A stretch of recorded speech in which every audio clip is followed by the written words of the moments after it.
بسم اللہ الرحمن الرحیم۔ السلام علیکم۔ دین اسلام کی معلومات میں آپ سب کو خوش آمدید۔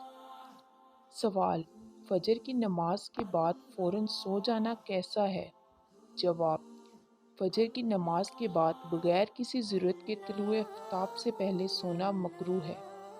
مستحب یہ ہے کہ صبح صادق یعنی فجر کا وقت داخل ہونے سے لے کر سورج طلوع ہو کر اشراق کا وقت ہونے تک آدمی جاگتا رہے اور اس پورے وقت میں اللہ تعالیٰ کی طرف متوجہ رہے۔ فجر کی نماز کی ادائیگی کے ساتھ ذکر و تلاوت، استغفار و دعا میں مشغول رہے اور اشراق کا وقت ہو جانے کے بعد اشراق کی نماز ادا کر کے پھر ضرورت ہو تو سو جائے، اس لیے کہ از روئے روایات فجر کی نماز کا مکمل وقت ارزاق وغیرہ کی تقسیم کا وقت ہے۔ اس میں اللہ تعالیٰ کی طرف متوجہ ہو کر برکت اور خیر کی دعا اور ذکر میں مشغول رہنا چاہیے۔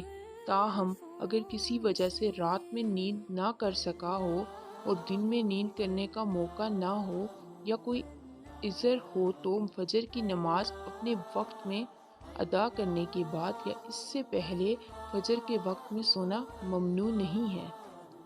ویڈیو اچھی لگے تو ویڈیو کو لائک، شیئر اور چینل کو سبسکرائب لازمی کریں اور ساتھ لگے بیل آئیکن کو بھی کلک کریں تاکہ آنے والی ویڈیو آپ تک پہنچ سکے۔ شکریہ۔